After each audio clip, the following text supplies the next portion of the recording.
This is Things Police See, first-hand accounts, with your host, Steve Gold. Welcome to the podcast that interviews active and retired police officers, both their most intense, bizarre, and sometimes humorous moments on the job. It is I, Old Gingerface, here with you as always, guys. Great to see you. Thank you for being here. Yeah, man, it's been a summer so far. It's been good. I have to highly recommend a product to you guys before we start the podcast. I don't know if you've ever seen them, but those little pools you can buy for like $100 or $200, and like they're like above ground and they're like 10 feet wide and like 30 inches deep. They're legit. We got one of those for my boys, and they friggin' love the thing. It comes with a little filter. You can put a chlorine floater in there. It's wild. It is. It's very cool.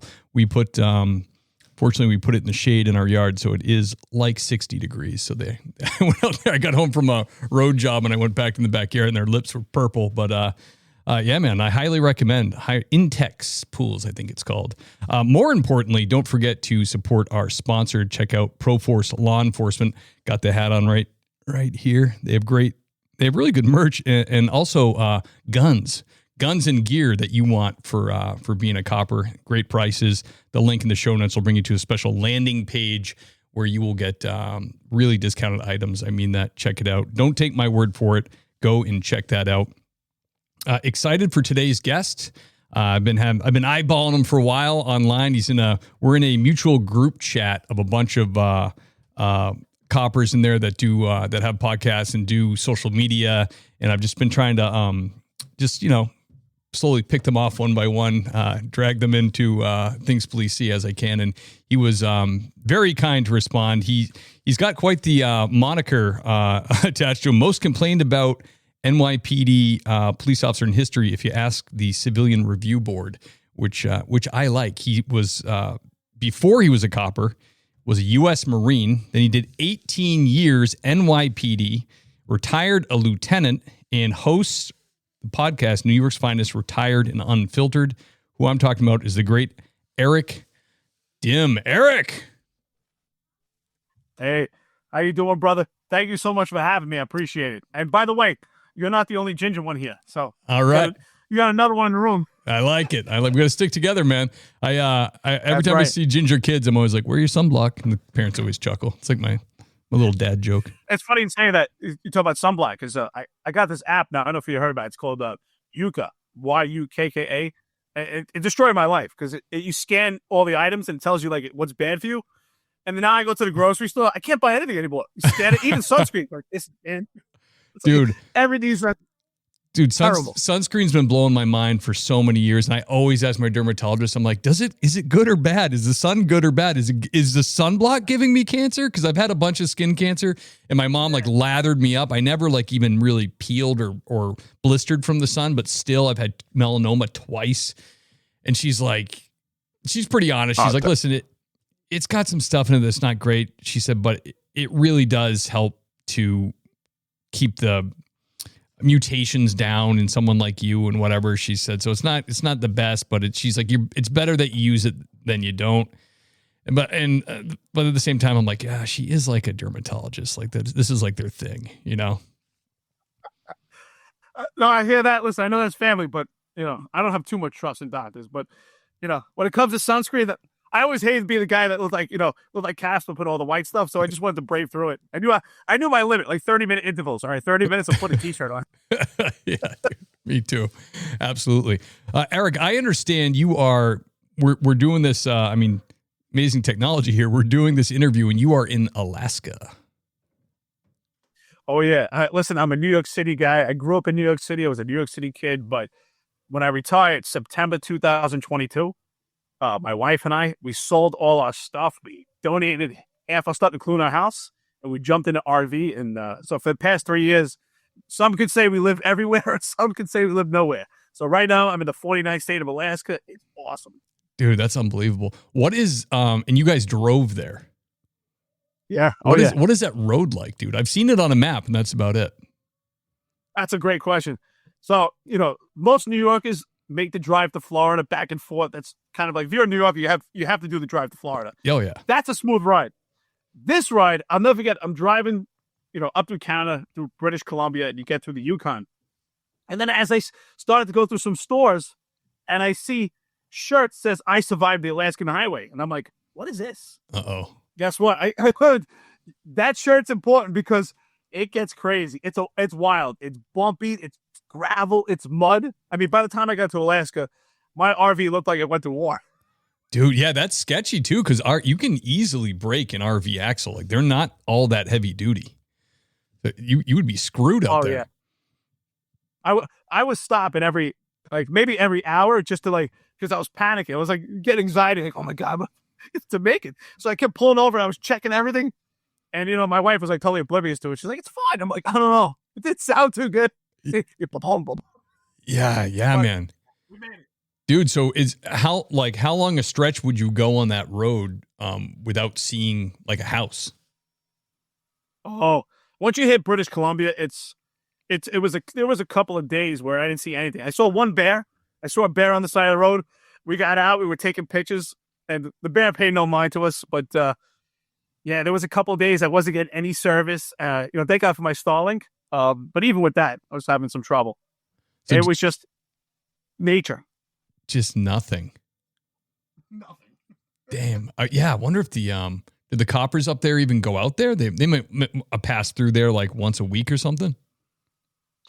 I didn't see any cops for a long period of time. I didn't see any police. Even Alaska, I don't see much police. Other than Anchorage, not really much. Yeah, and that's the biggest city, right? They have 1 million people, don't they? 500,000 or something. Not even 700,000. Even that is an accomplishment to me, to get that many people living in a city in the Great White North. I was telling you, I don't know if you had a chance. Take a look, let your viewers know also. There was an incident happened on July 20th outside a club. It was pretty wild. 2 masked men started a melee, and they shot 2 security guards. And one security guard went to his truck, came out with a rifle, and saved the day. So definitely check that out. Yeah, man. You got to be reliant up there. I mean, the security, there's no city security who just calls the cops on every little thing. The security up there handles business. Sounds like they should. I'm surprised too. I learned that Anchorage is actually one of the most diverse cities in the entire country. Surprising, but it's actually. I was a little disappointed. I thought it would be nicer. There's some cool spots, but overall, you can see they've been hit by crime and they've been hit by some politics. Really? I would never imagine that, man. I didn't think so either. I was surprised. A lot of homeless. Man, that sucks. Hey, my cousin lived up there. She lived in Homer, and she was a GM, I think it was, for an inn that was way out on a peninsula, the outermost resort or something. But she said if you move up there, they'll give you, for each family member you have, they'll give you $6,000 to $8,000. Is that are they still doing that? Not as much anymore. There is and by the way, that's called the Homer Spit. That's an awesome spot, by the way. That's a little college town. A lot of nice places, bars, and restaurants. That's a great spot. So every year there's a yearly stipend because of oil that Alaska residents get, but it started to get less and less that they're giving the residents. I think they get about maybe $2,000-3,000 a year as a stipend. Oh, I mean, that's tax-free. That's something, but I think this was probably 10 years ago, but I think she said they were getting $6,000 each. I'm like, damn, that's I have a family of 5. That'd be kind of sweet. I might get an Alaska driver's license for that. Yeah, hell yeah, man. Are you guys going to stay up there for a while, or are you just kind of lingering? Probably till September. We're going to see how it goes, because September, you get kind of the foliage. The trees start to change. It's really nice. And then see how it goes, because, once it starts to get cold in the RV, it's tough. I don't want to take a chance on bursting some of the pipes. So I'm playing it by ear. That's a good thing about an RV. If it gets cold, drive away. Yeah, see you later. Dude, that's so cool, man. Good for you. And is your wife retired as well? Yeah, she used to manage a dental office for many years. I was like, listen, let's go. Let's retire while we're young. Let's have an adventure. We'll figure it out. If we need extra money, we'll figure it out. I saw a great documentary, and that kind of inspired me also. I think it was called Surf's Up or something like that. And there was a guy, he was a doctor. I saw that. His career. You saw that? Yes. He had 9 kids in a van. I'm like, if he can do it in a van, I can do it in an RV. So, yep. Yeah, it's been a hell of education. Yeah, hell yeah, man. I did a similar thing. I did after I had 10 years on the police force. We rented our house in Massachusetts, quit my job, and we drove cross country in a camper to California with no job lined up, nothing. Just checking the country out. We had 2 kids at the time, came back home with 3, and we did that for 4 years. Just to do it because we felt like that. We're like, we grew up here. We know this area, but we never seen the rest of the country. And, we're able bodied, we'll be okay. We're smart people, smart enough, I guess. You know what I mean? Smart enough. Right. Smart enough. My favorite part from that surf documentary you were talking about is, one of the kids when they're, cause they interview the kids and, a lot of it gets weird when he's like, oh yeah, my parents would just make love, in like with us all present, like in the van or whatever. Cause there was no space. But he said, he remembers once they pulled into like, I don't know if it was Mexico or Southern California, and his dad slapped his hand on the little table they had and opened it. And there was like, like 50 cents. And he's like, that's all the money we got. And then he started laughing hysterically, like, ha ha, like he was so pumped about it. I remember that the fall. I think he slept on a dime. He said this was his last 10 cents, and he was excited about it. It was like a challenge. Like how do we keep going? And I think the father was a little bit of a freak. That was the thing. Oh yeah, totally. But yeah, I thought it had some great takeaways, and I'd be pretty daring too if I had an MD after my name. Rack up some funds pretty quick, doing some clinical work. I don't know what happened. Kicked me out. I'm sorry. No problem, man. Not at all.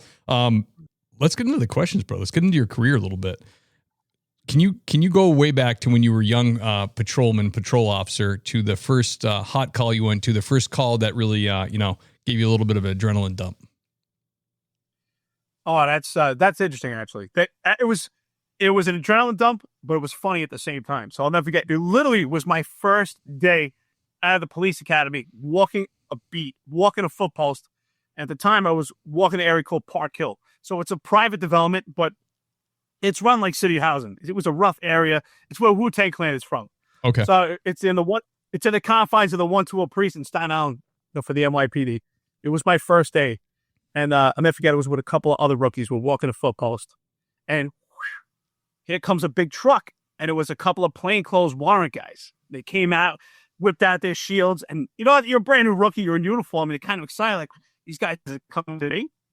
So they whipped out this picture. Like, look, there's a guy we're looking for right now. He's wanted for a homicide. He's like, listen, if you see him, pick him up. I'm like, all right. You want to sound, meanwhile, can I say this? But your asshole's puckering up. You're brand new. You're like, but all right, Yeah. I mean, I served in combat, but still, this is a new beast, right? Yeah. So he drives away. I'm like, it's not going to happen. We'll never see this guy. Yeah, right. Not shortly thereafter. Sure enough, we see the guy. And we took off. We had a foot chase. And I'm a brand new rookie. As a rookie, you got all the stuff on you. I'm running through the buildings, chasing him. Everything's falling off. I'm picking everything up. And then we get him outside, and he starts reaching for something. We drew down on him. We got him in cuffs. And it was just like the timing. These guys were like Superman.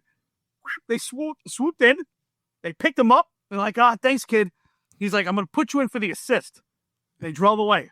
And I remember like, wow, they're going to put us in for the assist. So for about a month, I'm looking for where's this assist? So then I finally see him. I'm like, did you put us in? He's like, yeah, I got you, kid. So I never forget, I think it was one of the union delegates. He was laughing at me. He said, there's no such things. There's no assist. Guy took it. Oh, man, we had a good time. It's fun when you're a rookie, right? You get clowned on. You got to enjoy it. You just got to kind of let it roll off your shoulders. But we got him. It was a hell of a first day. Dude, that's awesome. I always hear that from the guys that work the big cities. Like, well, it was day one, and then immediately in the action. You just get thrown right in, and even like that, as I served in combat and I thought, wow, I'm prepared, but it was just a complete different animal. You can't compare it. It helps being in the military, but it's a different animal. Yeah. There's a lot of pressure. I mean, because you like you said, you got people, the propensity to clown on you when you're new is high. And then also like there's like all kinds of like legal ramifications. Like, did I do it the right way? Did I check all the boxes? You know what I mean? It's like, it's a lot when you're new, but that's awesome, man. That must have felt friggin' awesome. You must have went home like on cloud nine. Man, it was super cool. I remember, me and the other rookies were like high-fiving each other. I was all excited. I'm like, getting this assist. I thought this is something that's going in my folder. But it was hilarious. It still worked. It made for a great story. Yeah, I'll put you down for the assist, kid. That's great. Yeah. Like, where is this? Like, and at the time, you're brand new. These guys, honestly, they might have to me, they looked like they wore capes. You know, it was so cool. They were in a Ford truck. It was a big truck. It's unmarked. They're in plain clothes, you know, big burly guys, shields are out. This is cool. Yeah, it is. It is intimidating when you're brand new, and like it seems like the veteran guys like just know everything. You're like, wow, I'm never gonna know like what to do in all these situations. These guys just seem to know it, but it's like they've just seen it so many times over and over. And 5, 6, 7 years in, you're like, oh, I get it. Yeah, and then when you realize too, when you finally get to that point, you're like, those guys weren't as cool as I thought they were. Then you realize. That's awesome, man. That's great. Can you tell us about like a really strange or bizarre thing you dealt with on the job in New York City? Every day.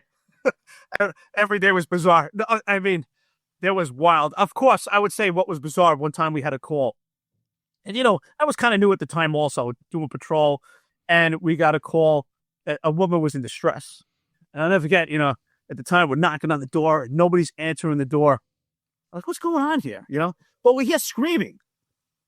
And we hear, Jesus, Jesus, Jesus, get me. I'm like, what's going on over there?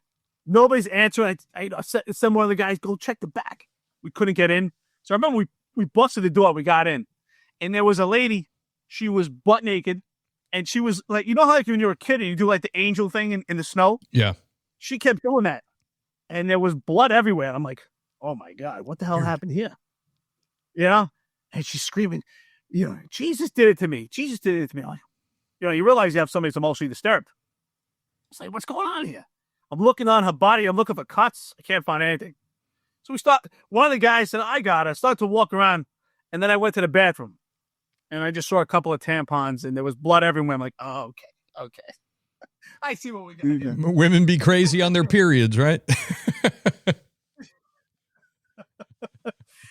And you know what? That was just like a typical day in New York City. Yeah. Yeah, man. That just reminded me of when you're talking about the Jesus thing. A friend of mine asked me the other day, he's like, hey, have you rewatched The Exorcist like in your adult life, like recently? And I'm like, no. I said, I do remember seeing it when I was like, I don't know, 20 years ago, seeing it again and being like, man, it is like, I saw that when I was like 11. Like it is so disturbing with the dude, it's by today's standards, it's so bad. And I'm a Christian guy, so it's like, it's also hugely offensive to me when I watch it, which she does with the crucifix. And then like the priest is like talking to her and she's like, your mother's in here. Your mother, S's C's in hell. I'm like, oh my gosh. I'm sorry, brother. I don't know why I got off on that, but. No, it's funny. But you watch a movie like that now, and you're like, there's no way they would make that movie now. Like, times have changed, right? People will be like, oh, I'm offended. Dude, it's so bad. I mean, I Googled it, and in the Catholic Church went wild about it when it came out. They were crazy. I understand why, but they were like, this should be removed from the movie theaters. This is ridiculous, Dude, that movie's so key. Like, I mean, I guess maybe I'm more of a helicopter parent than my parents were, but it's like, we don't like, there's no like real opportunity for my kid to sit down and like sneak away and watch The Exorcist or like, something insane like that. But when I was a kid, it was like we go to a sleepover, we're 10 years old and there's just like stacks of just inappropriate movies. We just drink them all in. Wouldn't sleep. How funny is that? Like, how funny how times have changed. Like, I think about it too. Like, I'm kind of like you, with my kids, I would have let them watch the things my parents let me watch. Back then, I used to watch Michael Myers to the point I was like terrified. I couldn't even sleep. Yeah. I was like, wow, my parents let me watch all this stuff. And now I'm like, hey, you can't watch this, you can't watch that. But it was just a different time, man. We grew up different. Yeah, boomer parents are a little bit more, a little bit of free range chickens. They're like, yeah, go out, take it easy, honey. I remember, I remember watching like Nightmare on Elm Street and like in Halloween and like, I watched that movie It. And I couldn't, I was like, had a serious like 6 months of disrupted sleep. I got like 3 hours of sleep for like 6 months. I wake up all frazzled in the morning, like, Well, Halloween scared me the most because Michael Myers came out during the day. That was the part that scared me. Like, I'm on my way to school. It's coming. Lops your head off on your bike. Bam. Exactly. Oh man. Yeah, it was the 80s and 90s. Oh man, it was It was a fun time, though. I mean, right or wrong, brother. I'm glad I grew up in that period. I'm with you. You know what? I got it. I agree with you. Like, I'm sure it's probably the same thing with you. My parents had no idea where I was. I think I'd say like today, like you would be terrified. Like, oh my God, where are my kids? My parents had no idea. They called me, oh, time for dinner. Yep. And then the parents of the houses, like 5 houses from there, they heard it, and then they called out, your mother's calling for you. Okay. Yeah, dude. I mean, my mom would say, I remember one time she was like, because we lived in a really busy tourist area on Cape Cod. So there'd be like, year round, there's like 6,000 people, but in the summer, there's 50,000 more people in town.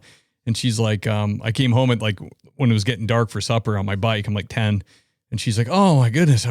She's like, I saw a red bike uptown and somebody had hit a kid. And I was, I thought it was you. And, but all this time passed before the time I came home. But she's like, I think I was just worrying too much. I'm pretty sure it wasn't your bike, but she didn't want to be, she'd be embarrassed to call the police and be like, oh, my son. So she just waited till I came home. So we thought that was funny. Oh, thank goodness you're alive. Oh yeah. I saw your bike, but I didn't care to stop and check. Yeah. I didn't think it was, I was 85% sure you were good. He's all right. Yeah. It's great. Eric, can you tell us about your most intense or terrifying call that you went on? That's a great question. So I would say I was a brand new rookie again. I think about my time as a rookie. Those were the times where things were scary because it's new at the time. And with policing, unfortunately, but fortunately at the same time, a lot of the reason why things go bad or terrifying is because not only are you afraid of the actual call, but it's the embarrassment internally, right? What are the other guys going to say? Yep. I think that's what a lot of it was. So I was a brand new rookie. I was doing patrol. I'm in uniform. And I was working with another guy who was in uniform. And back then, unfortunately, I had 6 months more than that guy, and I'm his mentor. And we went to a call. It was a domestic.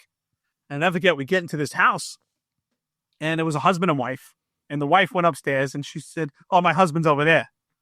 But she said, he's legally blind. So sure enough, we see this guy. He's a big guy, and he's legally blind, but he knows his way around the house really good. And I'll never forget.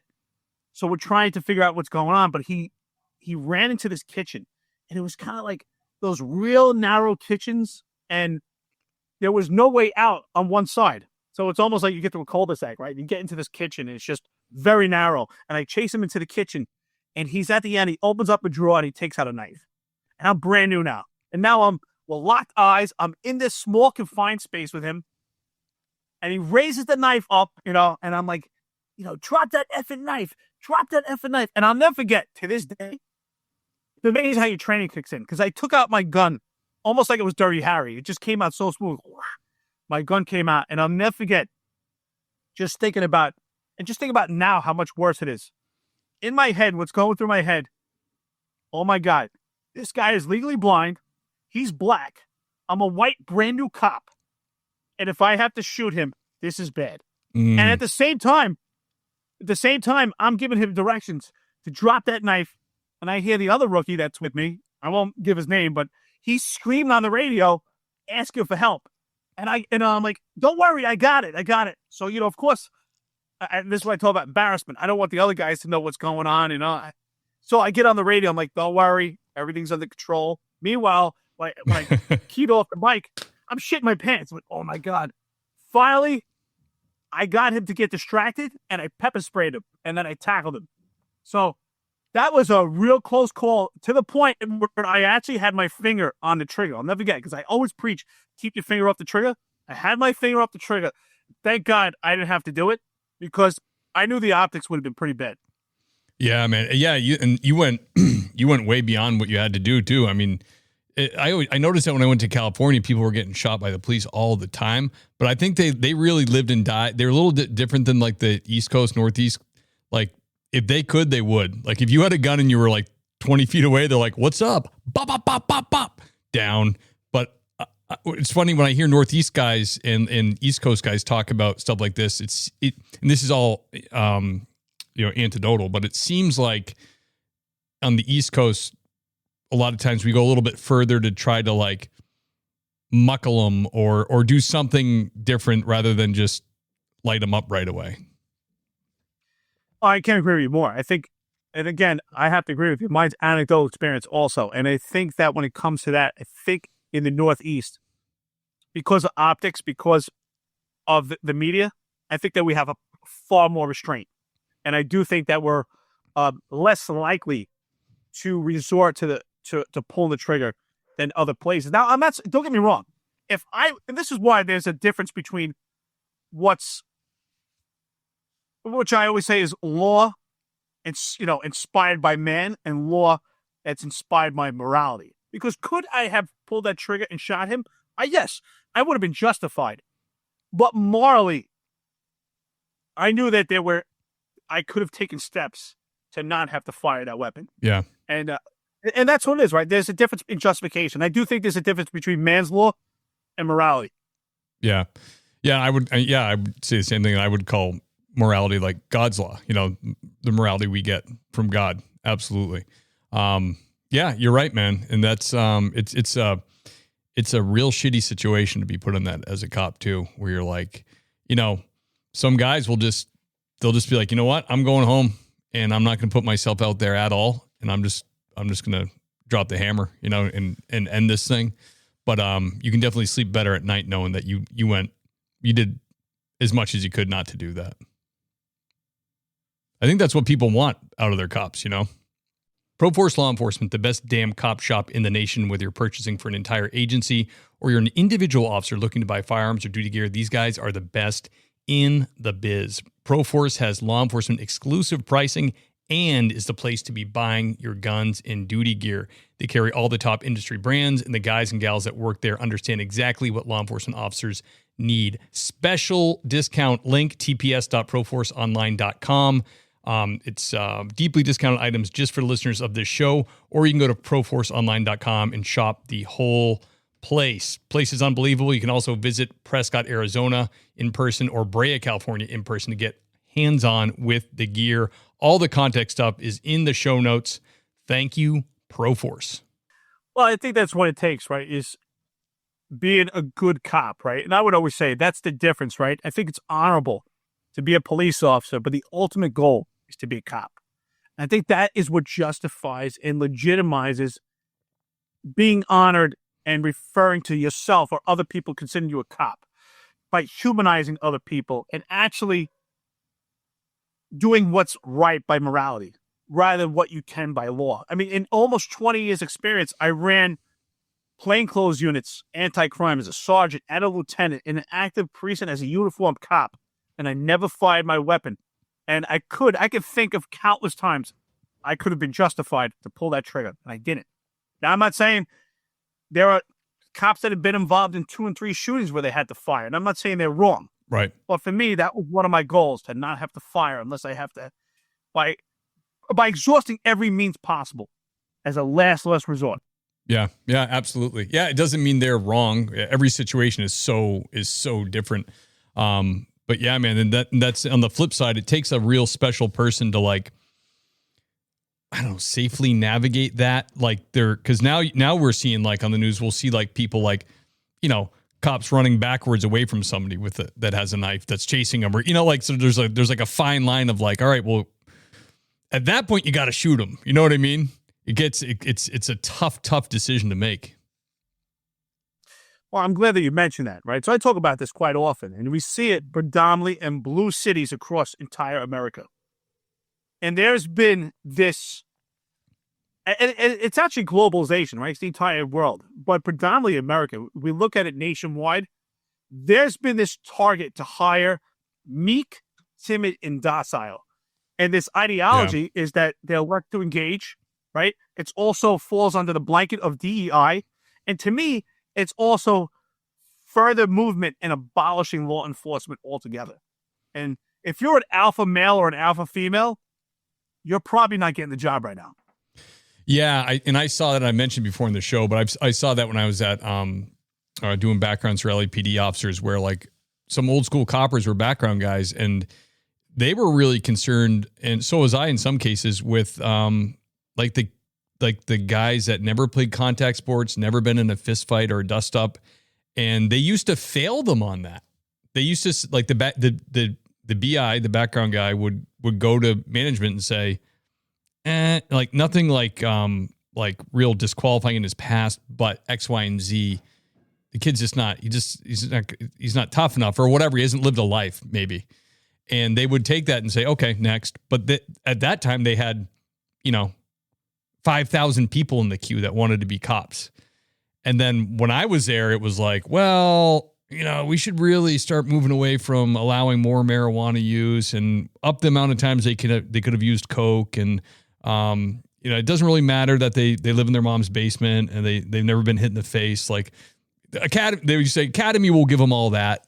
But then in academy, they're like, well, no more contact, no more boxing in academy because people are getting hurt. And then you get like a bunch of lady boys, I got to laugh when you mentioned lady boys because in my RV travels in the past 3 years, I did initially about 8 months and I stopped the RV and my wife and I and my family, we went to Thailand for a couple months, Malaysia and Bali. So the land of lady boys everywhere. I gotta laugh. When you said lady boys, like, oh, there you go, Asia. Yeah, those lady boys will screw with your head, man. You see, I've seen like shows on them and stuff, and it's like, man, that's a pretty lady. Wrong, that is a man. You're like, oh boy, I can't go to Thailand. My wife and I used to walk around like try to like guess which one's a man or which one's not, and you can see how these older guys that are out there retired and they're licking up. You can see them getting full. Yeah, absolutely. It's a dangerous game, brother. Yeah. It truly is, my man. Especially like you see that movie, what was The Hangover 2? I think that introduced ladyboys to the world. That's a great movie. Dude, so good. Eric, do you have any notable cases or calls that you went on that are kind of like your favorite from NYPD? Oh, that's a great question. I mean, so many cases that are my favorite cases. I mean, they're just one after another. But I would say predominantly when I was lieutenant. Eventually, I got promoted to special assignment as a special operations lieutenant in the South Bronx, and an emphasis on anti-crime. What anti-crime was, we studied crime analysis, crime trends, and we analyzed gangs. And I would say one that's really notable, because I thought it was amazing police work, and it's just outside the box. So we had, it was happening quite often. We had a major gang problem going on. We had a couple of gang rivals. And I remember we were doing our observation based on the crime trends and patterns that we had. And we were usually orchestrated some of the teams to watch the gangs in one area, and we had some in another area. We're watching back and forth. And we already had a shooting that happened about 2 days prior to that, where we had a homicide that resulted. And we also had one of the gang members was stabbed in Manhattan as a result of it. So we're really trying to do our due diligence to shut down this, to be extremely violent. And we did see, there was an associate that was in a wheelchair. I remember what we were watching, like something just didn't look right. And sure enough, I'm like, you know what? We're tossing that guy in the wheelchair. It just didn't look right. And I'm like, he's got a gun. I'm just saying, like, they're like, boss, this is not going to look good. And I'm telling you, I was just so confident. I'm telling you, he's got a gun. I just knew it. So sure enough, we stopped the guy and we're checking him. And the guy's like, we can't find him. I'm like, take him out of the chair. So sure enough, he had some type of contraption and he had it hidden. And we found the illegal firearm. And this one was used in a shooting. And what was interesting about that also is now we're trying to figure out how are we going to get this guy back to the precinct? How are we going to transport him? Yeah. So a city bus was coming down the street and I flagged down the city bus and we put the wheelchair on the bus and we took him in handcuffs on the city bus back to the precinct. That's creative policing right there, my man.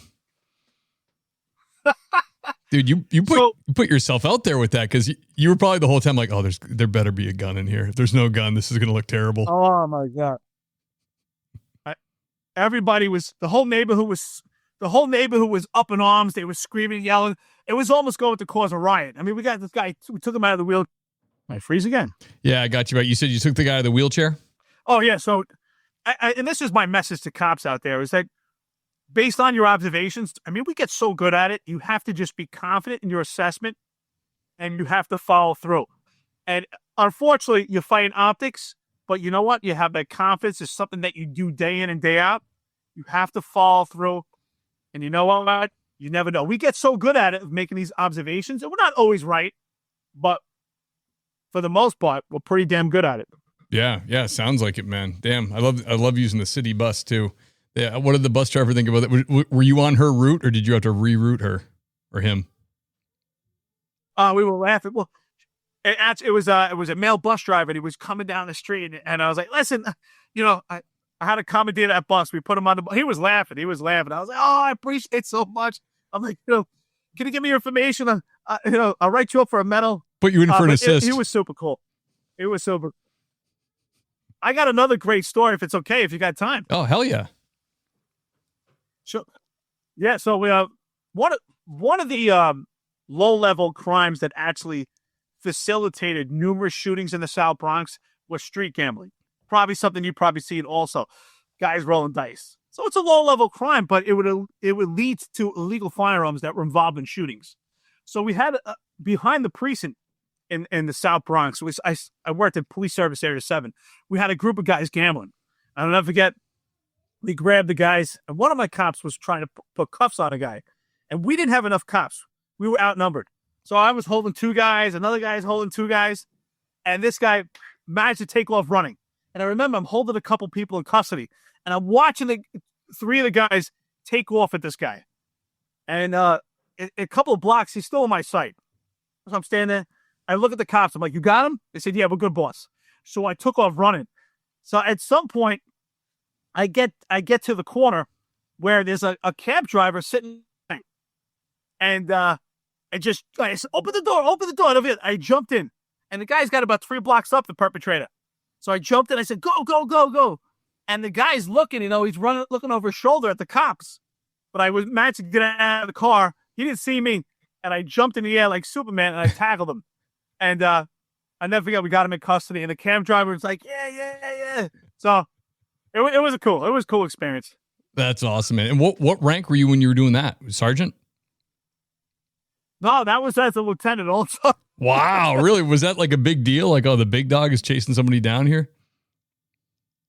No, I always, my motto, and a lot of people didn't agree. I believe that, and something I learned in the Marine Corps, that you lead from the front. Yeah. And when you're doing plainclothes training, plainclothes policing, which is intrusive police work, it's important also that you're a team member, that you have to take and help them out also.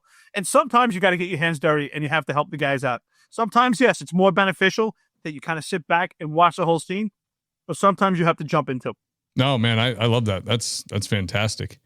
Eric, can you tell us, do you have any heartwarming stories you remember from the job?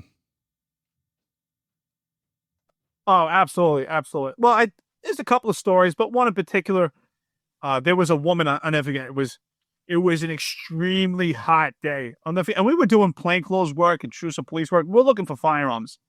But I remember it was just extremely humid, and it was an older woman walking, and you could tell she looked extremely disoriented. So I remember I was myself and a fellow cop that was driving me, and we stopped and we just tried to help her out. And I'll never forget, we spent a couple of hours. She was suffering from dementia, and we spent a couple hours walking with her. We put her in the car. We gave her some water, and I'll never forget, we went just walking around with her and just trying to have a conversation that would give us cues. And it took us a couple hours because we couldn't get a phone number. She didn't have a phone on her, and we managed to get her home. And it was wild. I would say it took about 3 hours. It really felt good. And we found when we got her home and we spoke to family, and I mean, they were panicking. They were looking for her. So it was a great experience. I don't know why they never called 911. But it was a heartwarming experience to get her home. Yeah, that's awesome. That's got to be tricky in a city too. It's like that's a big place. It's not like she can be like, oh, down by the old oak tree. It's like, there's 7 million people around you. Yeah, and I remember, I think we had to walk her up to a couple of flights in a housing building, and we got her home. But it was so nice, like just sitting down and just talking with the family, and it just made me realize even more, like our elderly, they're gems. We have to treat them, And she was showing me eventually some pictures when she was young, and we met family members, and it was really cool. That's awesome, man. Yeah. So this was, you were on that, street crimes unit, or they call it, or is that the one where you kind of just go around like an unmarked minivan and just kind of pop out and grab people? Yeah, it's anti-crime. We were in plain clothes. You see the cops wearing jerseys and stuff like that, and you stop, you jump out and stop people looking for illegal firearms. That's cool, man. I went to firearms instructor school. I don't know, 15 or 17 years ago, and when I was there was a guy from a pretty rural town in Mass, and he went down to New York City for a training, and he said the New York City guys were frigging awesome. He's like, he goes, it really doesn't matter if you're from like Hayseed PD. He goes, I went there. I met a couple of the guys at the training. He said, I got to do a ride along on one of their, anti-crime units. Like they let him get right in the van with them. He's like, dude, it was friggin' incredible. They were just jumping out and grabbing people. He said, they went to, at one point he said they went to a club or a restaurant or something, and they got right in. They didn't have to wait in the line. They're like, come on in, boys. He said it was frigging fantastic. Because a lot of small town guys feel like if they go to New York City, like a big city cop like that is going to poo-poo them. But he said it was the exact opposite. He said the guys were like so gracious, so happy to have him there. It was really cool. And you know what's a shame by all this? And it's a knee-jerk reaction to George Floyd. And this is the failed leadership in blue cities, especially in New York City. Former police commissioner's name is Dermot Shea. He disbanded anti-crime June 15th, 2020. It was a great unit of fantastic cops. And so sure enough, now they have quasi-anti-crime teams where they're in a quasi-uniform. And it's just a knee-jerk reaction, and it's pandering to this anti-police movement. That's too bad, man, because I heard those groups are like so effective cleaning up neighborhoods. Yeah, it's fantastic. You know what? Just on the surface, the average person thinks it's a couple of burly guys just jumping out of a car or jumping out of a van, just grabbing people. And that's just the appearance on the surface.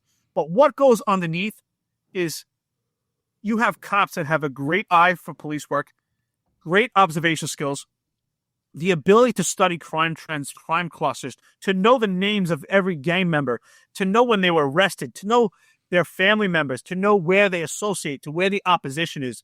These are cops that do their due diligence and fantastic work. And it's overlooked and unfortunately demonized by this anti-police movement. Yeah, it's a shame, man. It really is a shame because, talk about a place that needs it is New York City, more than ever. They need these guys. If I lived there, that's what I would want. If I was just a normal resident going to work, coming back to my apartment or my house, I'd want you guys out there doing this stuff, keep my family safe. Well, it's unfortunate. That's common sense, right? And it's unfortunate in a city in New York, especially 8.5 million people, it suffers from voter apathy. Less than 1 million people actually vote in the general elections for mayor, and it's just so low when it comes to voter apathy. That's where New York City suffers. Other blue cities suffer from that as well, and we're electing these politicians that have a complete disdain and bias for police work, and create all this legislation that just completely hinders the police from doing their job, and they've emasculated the profession. Yeah, man, it's ridiculous. Like we have in Boston, we have Mayor Wu, who like a couple winters ago, she literally wanted to do DEI like plowing, where the oh my God, the whatever neighborhoods, the DEI neighborhoods, whatever you want to call them, they wanted to plow them first and not like the business district and everything. It was like, we need to make like the city needs like money and like people need to go to work. So that's keep plowing the way you're plowing. Don't go to, Roxbury and plow out, the gang members. Like, what are you talking about? Like the stuff is insane. And it seems to like, she's still in office, but I don't know how or why. Like, even if you're like a centrist or even a little left, like you still have common sense, right? Like you can look at that and go, that's dumb. Like that's something a dummy would do. Well, the problem is, I find it's all virtue signaling, and these politicians, they virtue signal to each other. Like, hey, I did something too. I showed that I'm part of this movement. So they're all trying to show that they're stripping away somehow at common sense and law enforcement. Oh, look what I did.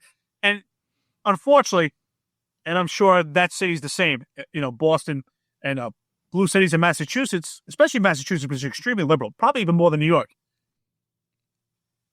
It's a pro-criminal society, and we stripped away from law enforcement, we stripped away from common sense, and we don't get people out to vote. And it's just complete insulting. Also, they target low information voters to get these people in office, and once they're in, they go along to get along. Yeah, man, it's unbelievable. I mean, not to get too much on a tangent, but I know people who are who are pretty smart people, like smart people that still believe there was some amount of Russian collusion, that Trump was a Russian. They still, even after all the recent releases, all the stuff that's come out shows that Holder and all those other guys were just like they were going against the advice of seasoned, agents that were saying, "Hey, we don't have this. Isn't even close to being like verifiable." Still, they believe that because they have TDS. They just can't. It really scares me actually, because it's like, guys, we need people with functioning brains to be running like the cities and towns and country. Like if you can't look at something critically without bias, then you should be out. Like you should not have a say in anything. Sorry about that, but I do think that this legislation and these politicians that are anti-police, just have a complete disdain, have created all these layers that it will take us decades to peel back, but it's all intentional. It's intentional to strip away at the law enforcement profession to ultimately abolish it. And if they want, it's to move to AI, move to robotics, hand it to this DEI movement, and just completely emasculate the profession to where the profession will no longer exist. And that's where we're getting at. We're getting in some real dangerous territory. We've crossed lines that if we don't get our hands on it now, we can never get it back. Because what has changed ultimately that is so significant? If you look at, just rhetorically speaking, let's say John Smith in 1950 compared to 2000, you could see policing evolve over time. Eventually, John Smith is now wearing a vest. John Smith has a radio. Policing evolves. And what changed over time is procedure and protocol. But what is so significant now, where I think we totally pivoted, is that we've changed law. And that's where things get real sticky, and we change the entire profession. Look at New York City. We have what's called the diaphragm law. It doesn't even make any sense. If you're trying to make an arrest, you can't put any pressure on the front or back, intentionally or unintentionally. And if you do, the police officer is subject to arrest. Dude. Wow, dude. It's like, did you see that was the mayor of San Francisco? He tried to implement, he was like a member of the Weather Underground, that communist group that executed cops. And he was like black and brown people cannot be guilty of a crime, basically. And the city just went obviously everything just went further downhill, and he had to leave. But it was like, guys, this is like basic reasoning and logic. Like I don't understand at all. But like you're saying, it's an ideology.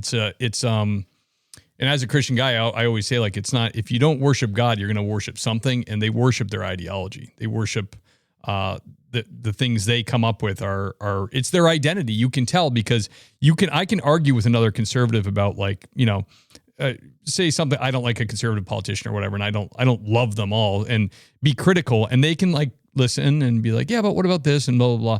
But if you try to argue with somebody who's on the left, the emotion, like, right away, you're a bad guy. You're the reason the country is like it is. You need to go.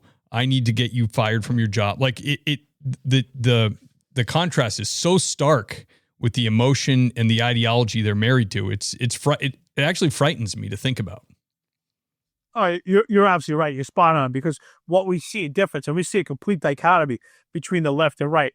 And it comes to the right, I think in most cases, not all, we have to say the majority are willing to have those conversations. And I would say opposition meets opportunity.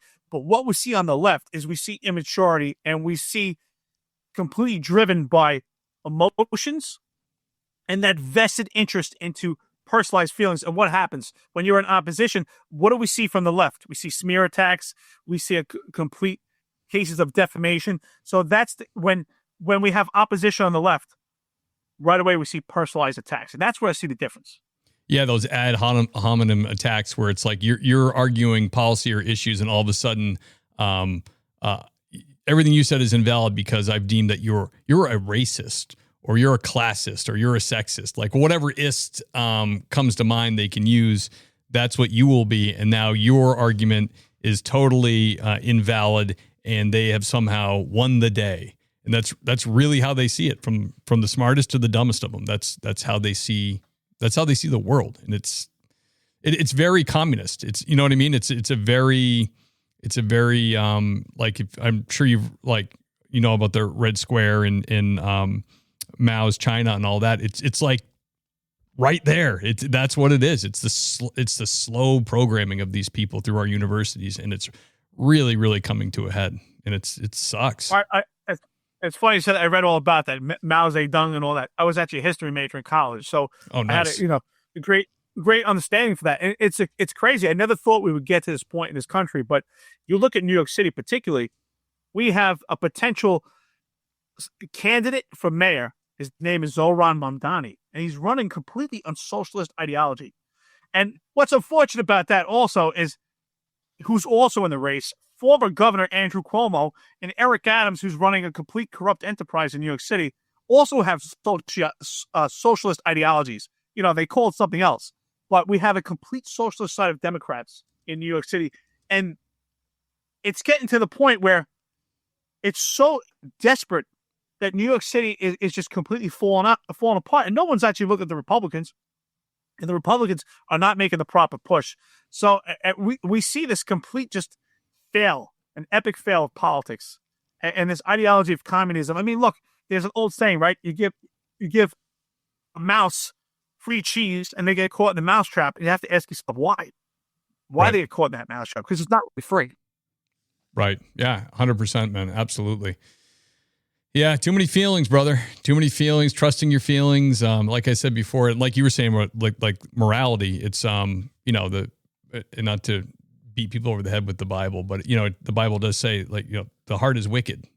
The Bible says one thing about your heart: don't trust it.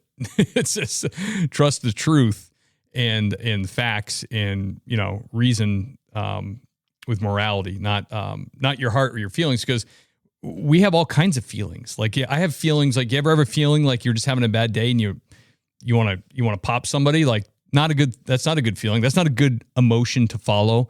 You could have all kinds of, like,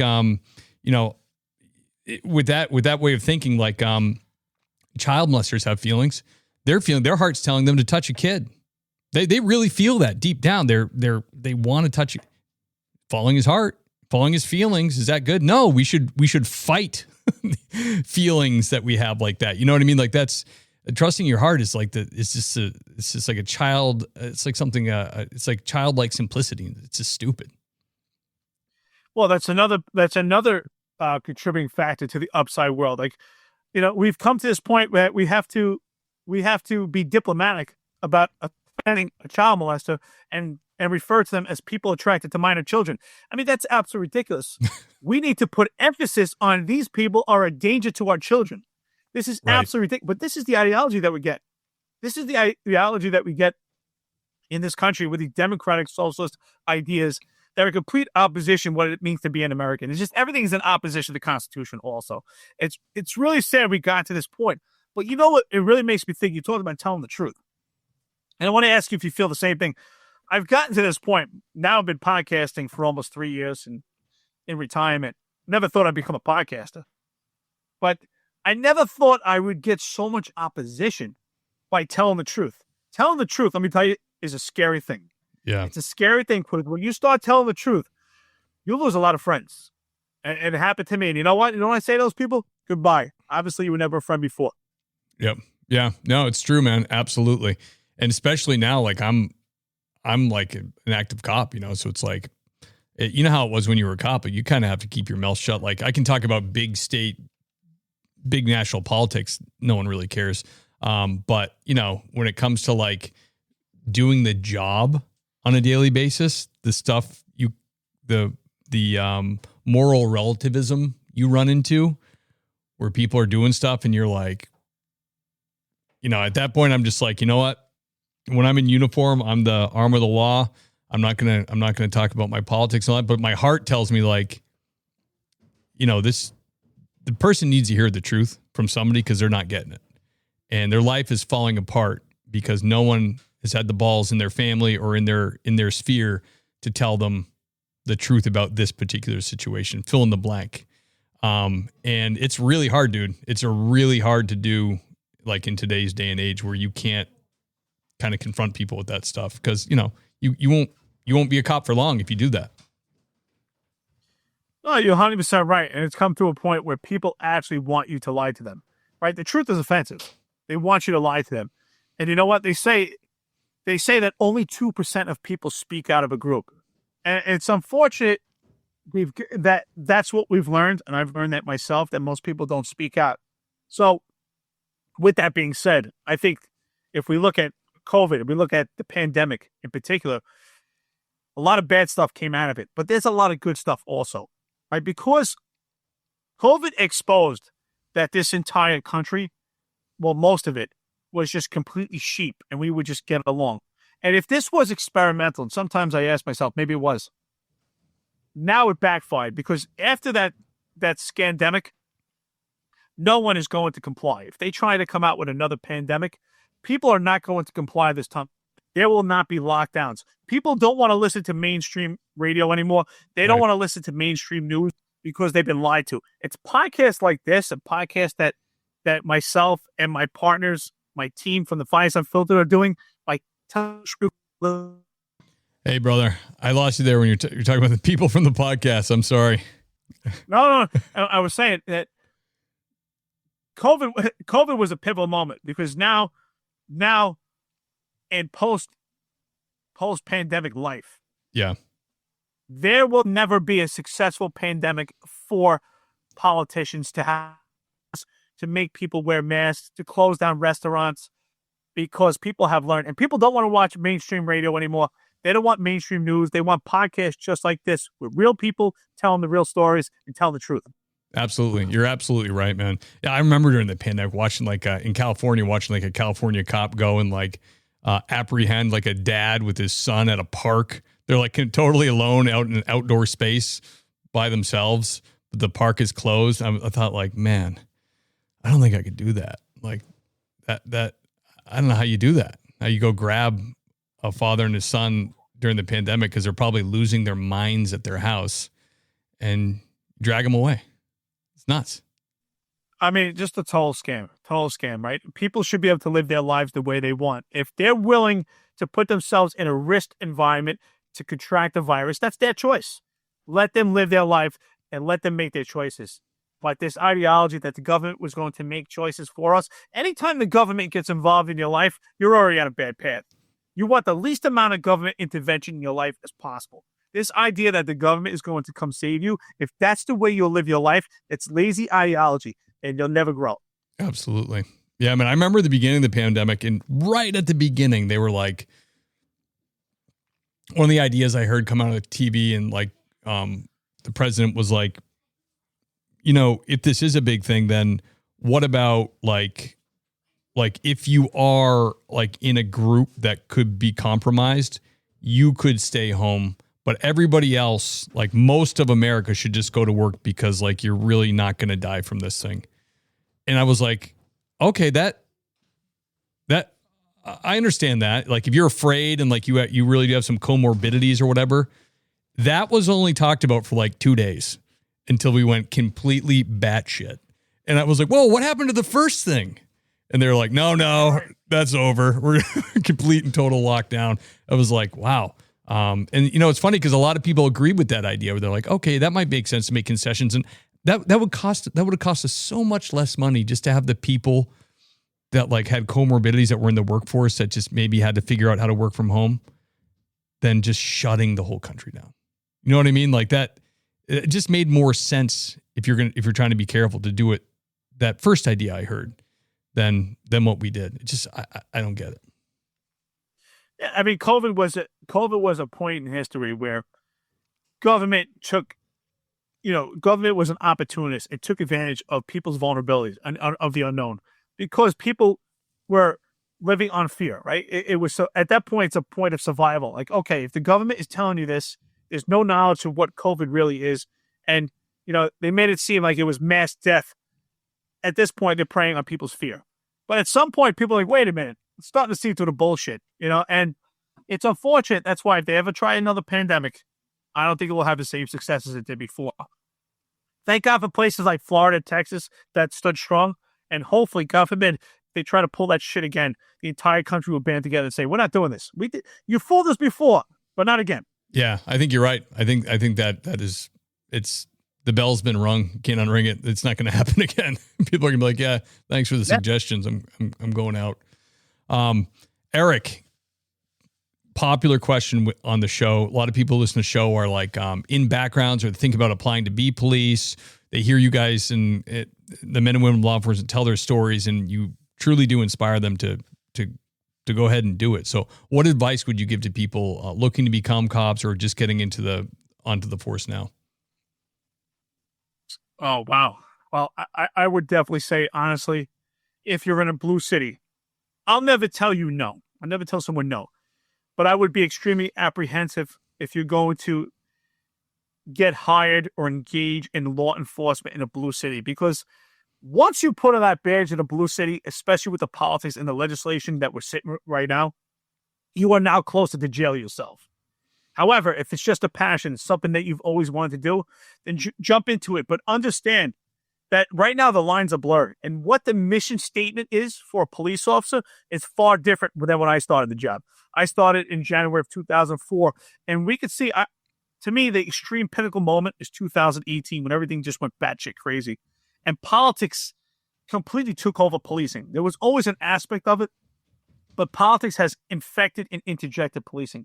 But I will say, if that's your passion, jump in, humanize the badge, and you have to support each other. At the same token, you have to have extreme situational awareness, not just physically, emotionally, but financially also. And understand that you're putting yourself in an extremely vulnerable position. And that intrusive police work, while it is the foundation and bedrock to public safety, engaging in intrusive police work is what could get you in trouble. And that's the dichotomy between a police officer and a security guard. I always say, as a security guard, you wear a shield. Your job is to observe, report, and repeat. But as a police officer, you wear that shield, and under the case of People versus DeBoer, Supreme Court case, you actually engage people and you're intrusive. And it's those intrusive self-initiated encounters that you could find yourself with a body camera or some type of surveillance where the optics are overriding policy. So I would say, if you want to be in this law enforcement profession, understand the mission has changed, and you have to take a seat back and engage policing in a different manner. And it may not be as intrusive or be, as we watch as kids or cops and robbers, it may be something more sitting back and get involved in more surveillance type work, watching body cameras. But to be intrusive, it's a dangerous thing. But again, I would tell these men and women, humanize the badge, humanize yourself, humanize the public. And I would definitely read and self-initiate yourself to read leadership books, to read. I think that's the key, is because you're leading people. You have to have the ability to, especially you have to understand. And this, I think, is the biggest aspect and factor of what makes policing so difficult. The external factors will always be there. Pressure from politics, pressure from legislation. But the factor I think that is the most demonizing is the internal pressure. The internal pressure that you will receive from your own agency sometimes is far more dangerous than what you'll get from the external factors. Words of wisdom, brother. Thank you. I think what I hear you saying about becoming a cop, part of it at least, is why don't you research a city that deserves your service? Reward those cities. Let them have. I agree with you. I would think at this point, I'm sorry if I interrupt you, but not at all. If you want to get involved in this profession, you have to be mobile and flexible. And I would do your research, exactly what you said, and seek out law enforcement agencies. Look at their history, look at the data, see how they support their police officers. Most notably, we just had an incident in Jacksonville, Florida, where the sheriff, if you saw, his name is Sheriff Waters, spoke about it. It's where we see the politics, legislation, and the media trying to turn this car stop encounter into race baiting. I always say they're seeking out for the next George Floyd. But if you have an opportunity, look at his press conference. He was so professional and he was so stoic and didn't allow this political agenda to intercept this encounter. So I would look at law enforcement agencies just like that, where they support their police officers while maintaining balance and addressing the community's concerns. That was impressive. That's the type of agency I would look for. Hell yeah, absolutely. Yeah, because if someone at the top is talking like that, it can take the wind out of everybody's sails. So that's a great leader. Eric, tell us about New York's finest, Retired and Unfiltered. Please, to start out as a podcast, New York's finest, Retired and Unfiltered podcast. I co-host with John Macari, Retired Lieutenant, but now we've turned it into an entire media channel, The Finest Unfiltered. We have other shows on that channel, so please tune into it. YouTube, Spotify, iTunes, Apple, numerous platforms. We go live Monday, Wednesday, and Friday with that show at 8:05 Eastern Time. And go on the channel. You can see the other shows that we have.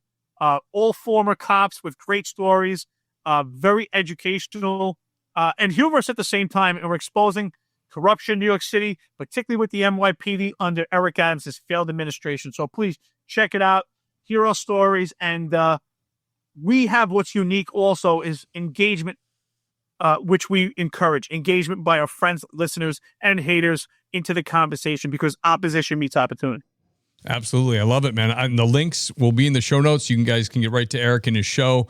Eric, honored to have you on, brother. Thank you so much. Dude, it's been fun. I appreciate it. 49th state of Alaska. If you have an opportunity, come check me out, brother. Probably September, I'll be coming back to the lower 48. Traveling is awesome. If anyone's interested in RVs, hit me up. I'll tell you about it. It's completely liberating. It's a great way to go. Awesome. I love it, man. I'm going to put you in the green room for a second. Can you hang on for just like 2 minutes? You got it. All right. The great Eric Dim, great stories from NYPD, and what a life he's led, man. Full career, got his 20 at NYPD, retired lieutenant, and now is in Alaska RVing, man. Sounds pretty sweet to me. This is a time in the show when I thank the Patreon sponsors, guys. Thank you so much for the continued support. I truly, truly appreciate it. You guys really do keep the lights on here. If you love the show and you listen to a lot of episodes and you want to show me that love monetarily, which I like, you can do that through the link in the show notes. There's a bunch of different levels you can pick, but if you go sergeant or above, you will get a shout out on an episode.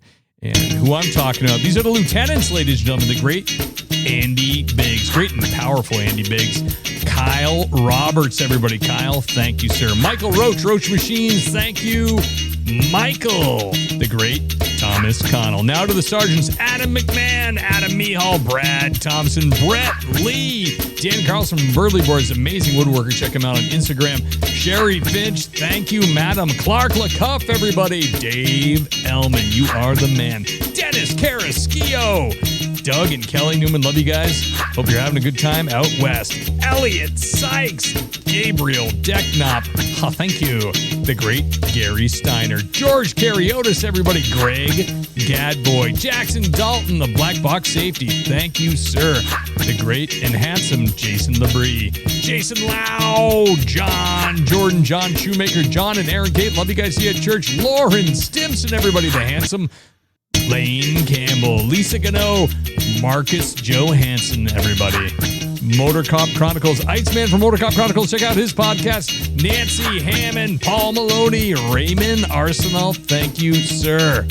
Richard Tolles, keep on trucking, brother, stay safe out there. Sasha McNabb, everybody, thank you, Sasha. Sam Conway, ladies and gentlemen. Scott Young, Scott, thank you, sir. Sean Clifford, everybody. Seth Wright, Sheriff Ronald Long, Tammy Walsh, Holding It Down Dispatch, Tony Fahey, everybody, Zachary Pleat, and George Tessier. Love you, buddy. See you at church, guys. The list is getting long, and I don't mind that one bit. Thank you for your support. I do truly appreciate it, and I love you guys, and I'll see you next week.